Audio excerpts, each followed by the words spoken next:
Assalamualaikum warahmatullahi wabarakatuh. Selamat bertemu kembali dengan Pak Ikhwan pada pelajaran fisika. Kali ini kita akan membahas tentang gelombang stasioner.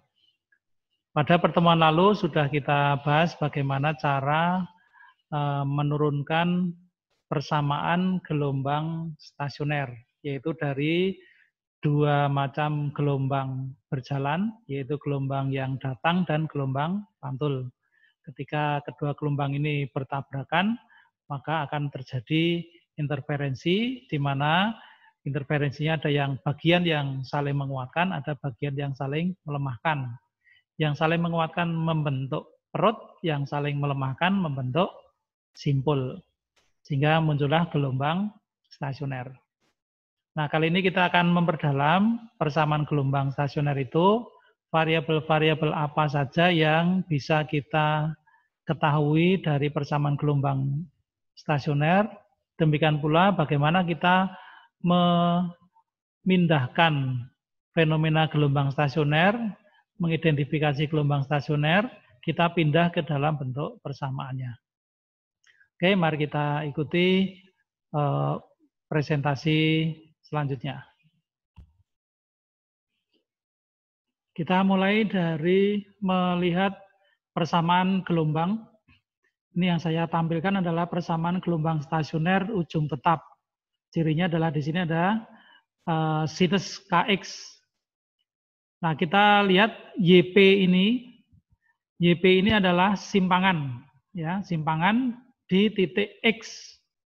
Ini variabel jaraknya adalah X, ini dihitung dari bidang pantul. Pada saat T detik, di sini ada T-nya. Nah, yang dimaksud YP di sini adalah simpangan di titik X. Jadi dalam gambar ini, misalnya simpangan di sini.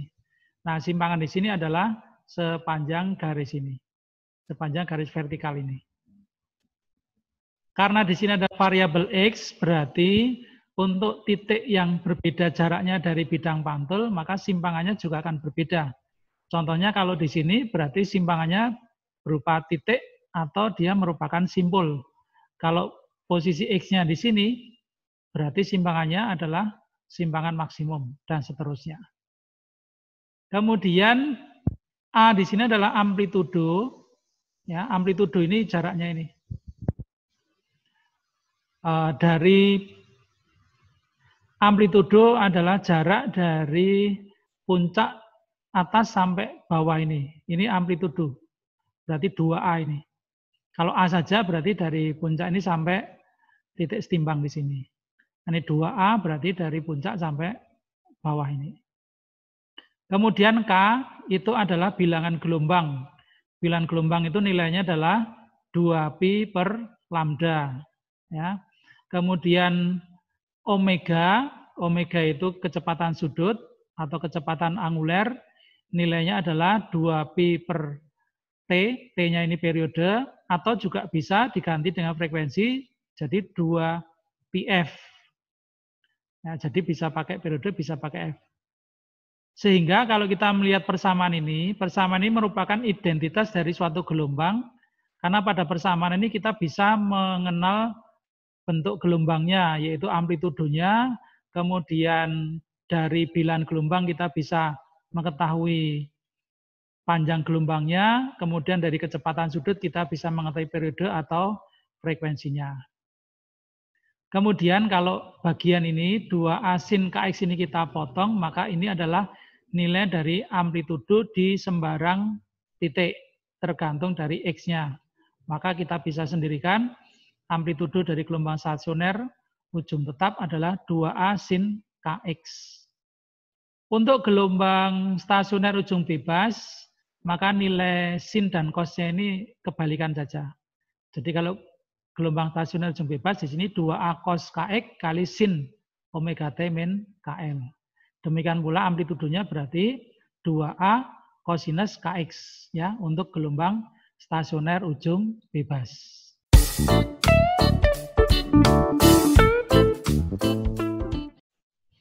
Oke, kita sekarang akan mencoba memindahkan ini gambar gelombang stasioner ini ke dalam bentuk persamaannya. Beberapa variabel yang harus diidentifikasi dari gelombang stasioner, diantaranya adalah yang pertama amplitudonya. Jadi kita bisa lihat di sini, kita ukur amplitudonya, misalnya ini ketemu 5 cm. Kemudian yang kedua panjang gelombangnya. Bisa kita ketahui dari di sini ada jarak puncak ke puncak itu 20 cm. Nah, kalau kita lihat dari satu bentuk gelombang dari sini sampai di sini kan setengah gelombang ini ya. Lalu gelombang penuhnya kan sampai di sini. Berarti panjang gelombangnya kalau di sini puncak ke puncak yang berdekatan itu 20 cm, maka panjang gelombangnya adalah 40 cm. Jadi dari sini sampai sini. Kemudian yang ketiga adalah frekuensinya. Frekuensinya bisa kita ketahui dari sumber getarnya. Dalam hal ini sumber getarnya kita menggunakan listrik PLN, jadi dianggap aja frekuensinya sama, yaitu 50 Hz. Lalu yang keempat adalah panjang talinya. Panjang talinya bisa kita ukur dari sumber sampai dengan bidang pantul ini. Kalau kita mengacu pada informasi yang ada pada gambar ini sampai sini 20 cm, berarti sampai di sini kan 60 cm.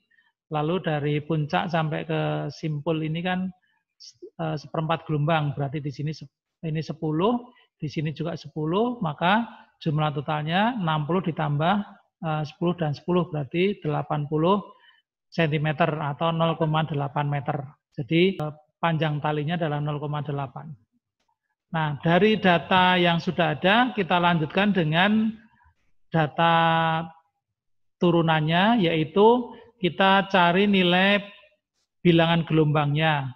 Bilangan gelombangnya kan 2pi per lambda, maka nilai K-nya 2pi dibagi 0,4, ketemunya 5pi. Ini adalah bilangan gelombang. Yang selanjutnya omeganya atau kecepatan sudutnya. Kita gunakan persamaan 2πf, berarti 2pi kali f kali frekuensinya 50 Hz. Maka 2pi kali 50 ketemunya 100pi. Ini adalah kecepatan sudutnya. Nah, dari data yang sudah kita dapat ini, tinggal kita masukkan ke persamaan gelombangnya, yaitu 2A sin kx kali cos omega t min kl, maka 2A-nya kita ganti 0,05, K-nya kita ganti dengan 5pi, kemudian omeganya kita ganti dengan 100pi, lalu K kali L-nya berarti 5pi dikalikan dengan 0,8, yaitu L-nya ketemunya 4pi. Maka ini persamaannya sudah ketemu. 0,05 sinus 5πx kosinus 100pt min 4pi dengan variabel x dan t. Kadang-kadang juga ini bisa kita tulis dalam bentuk lain, yaitu dari bagian yang ada di dalam kurung ini kita keluarkan nilai 2pi-nya. Jadi di sini cos 2pi, sehingga yang 100-nya jadi 50, yang 4pi-nya jadi 2. Nah, jadi ini adalah persamaan gelombang stasioner ujung tetap yang gambarnya seperti ini. Bisa dipahami ya? Oke. Nah, jadi demikian bagaimana kita menggunakan persamaan gelombang ini untuk menuliskan identitas dari suatu gelombang stasioner.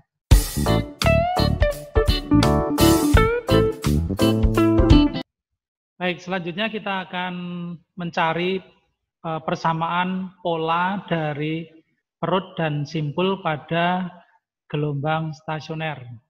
Kita bisa mengambil polanya dari bagian amplitudo dari gelombang stasioner. Mari kita lihat ya. Baik, ini kita mulai dari persamaan gelombangnya.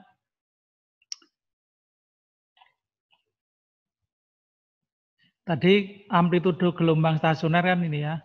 AP sama dengan 2A sinus KX. Kita ambil 2A sinus KX ini. Untuk perut, maka nilai 2A sin KX ini kan harus bernilai maksimal. Bernilai maksimal berarti kalau nilai sinusnya adalah 1. Berarti sinus KX-nya harus bernilai 1. Maka kalau sinus KX-nya bernilai 1, maka amplitudonya adalah 2A. Nah, sekarang sinus KX sama dengan 1 itu bisa kita dapat dari sudut-sudut dari sudut-sudut 2pi per 2 atau 3pi per 2 atau 5pi per 2 dan seterusnya. Itu adalah sudut-sudut jika dimasukkan ke dalam fungsi sinus akan menghasilkan nilai 1. Ini kan 90 derajat ini ya. Kemudian ini 3 per 2pi. Ini 9 pi-nya itu 180 bagi 2 90, berarti ini 270 derajat. Ya, ini adalah sudut-sudut yang bisa menghasilkan nilai sinus 1.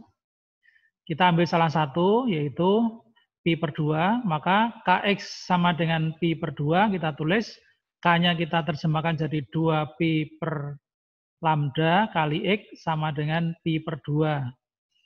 Kemudian dari persamaan ini, X-nya kita sendirikan, maka ini pi-nya hilang, lalu 2-nya taruh di bawah, lambda-nya taruh di atas, sehingga X sama dengan 1/4 lambda. X sama dengan 1/4 lambda itu berarti nilainya adalah 1/4 gelombang. Ya, pada perut pertama itu jaraknya dari bidang pantul adalah 1/4 gelombang. Ini juga akan menghasilkan perut yaitu pada jarak 3/4 gelombang, juga pada 5/4 gelombang dan seterusnya. Berarti ini kelipatan ganjil ya, 1, 3, 5, 7 dan seterusnya. Dari sini kita ambil polanya, yaitu X-nya sama dengan 2N plus 1 kali 1/4 lambda. Nah, jadi ini adalah pola dari perut gelombang stasioner. Untuk perut yang pertama itu berarti jaraknya harus 1/4 gelombang ya. Maka di sini supaya nilai di sini adalah 1/4 gelombang, maka N-nya ini harus bernilai 0. Berarti 0 plus 1 kali 1/4 gelombang kan berarti sama dengan 1/4 gelombang. Artinya perut pertama itu N-nya bernilai 0. Sehingga seterusnya untuk perut yang kedua itu N-nya sama dengan 1, perut yang ketiga N-nya sama dengan 2, dan seterusnya. Jadi ini persamaan untuk melihat pola perut atau letak perut. X-nya dihitung dari bidang pantul. Untuk simpul maka nilai sinus KX di sini harus menghasilkan nilai 0 supaya amplitudonya itu 0. Karena pada simpul berarti itu kan amplitudonya 0. Maka nilai sinus KX-nya juga harus bernilai 0 seperti ini. Sin KX sama dengan 0. Kemudian untuk mendapatkan nilai sin KX sama dengan 0, nilai KX-nya adalah bisa 0 derajat ya, bisa pi radian atau 180 derajat, bisa 360 derajat, maka nilai-nilai sudut ini akan menghasilkan sinus 0. Kita ambil salah satu di sini. Kx sama dengan pi berarti K-nya kita uraikan jadi 2pi per lambda kali X sama dengan pi. X-nya kita pisah, maka X-nya adalah 1/2 lambda. Ini berarti setengah gelombang. Atau bisa ditulis 2/4 lambda. Kemudian X juga akan menghasilkan simpul, yaitu pada jarak 1 panjang gelombang, dan seterusnya. Sehingga pola yang bisa kita tulis dari sini adalah X sama dengan 2N kali 1/4 lambda. Untuk simpul yang pertama berarti itu letaknya pada bidang pantul. supaya bidang pantul itu mempunyai jarak X 0. Sehingga di sini kita masukkan nilai untuk menghasilkan 0, maka N-nya harus 0. Berarti 0 kali 1/4 adalah 0. Artinya untuk letak simpul itu N-nya adalah -1 dari urutan simpulnya. Simpul ke-1 itu berarti N-nya harus 0. Simpul kedua berarti N-nya 1. Simpul ketiga berarti N-nya 2 dan seterusnya. Seperti di sini.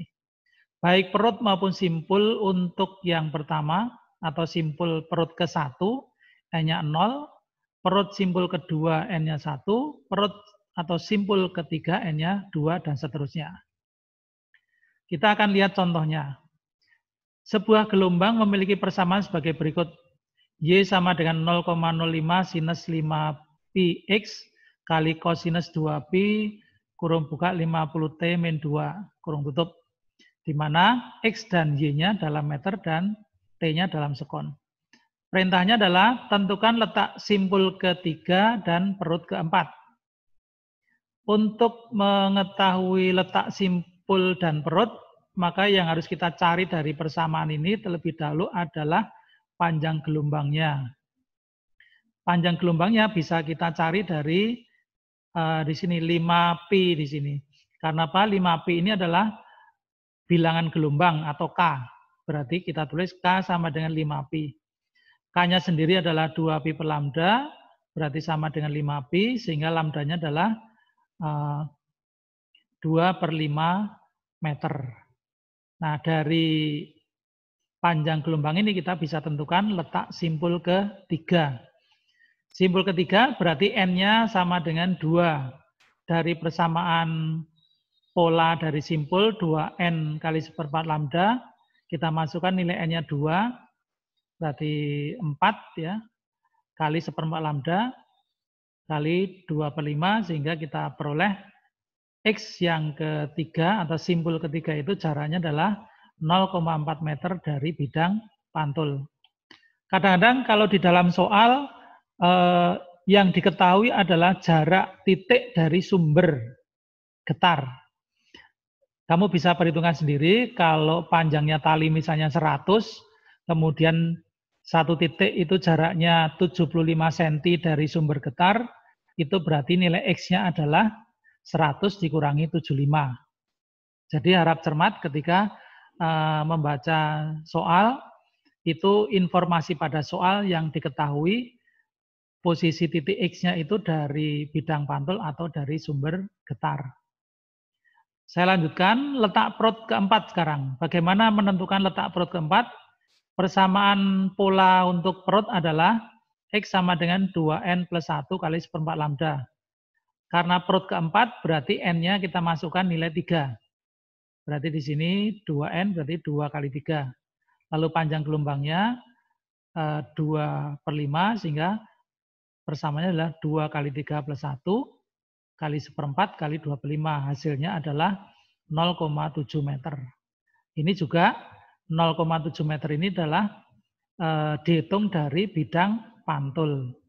Ya, sekali lagi harus cermat ketika membaca soal yang diketahui itu posisi titiknya dari sumber getar atau bidang pantul. Termasuk juga yang ditanyakan itu dari bidang pantul atau dari sumber getar. Yang penting ketika kalian melakukan perhitungan di sini, X-nya itu adalah dari bidang pantul. Sehingga bisa diperhitungkan sendiri kalau yang diketahui dari sumber getar. Oke, demikian pembahasan kita tentang amplitudo, kemudian letak simpul dan perut pada gelombang stasioner. Untuk gelombang ujung bebas, prinsipnya sama, hanya persamaannya yang berkebalikan. Kalau untuk gelombang stasioner ujung tetap itu sin cos, kalau ujung bebas cos sin, hanya dibalik saja. Termasuk letak perut dan letak simpulnya, itu polanya berkebalikan saja. Kamu bisa perdalam dengan membaca ringkasan yang sudah disertakan di pembahasan yang pertama. Terima kasih, tetap semangat, tidak boleh kendor dalam belajar. Assalamualaikum warahmatullahi wabarakatuh.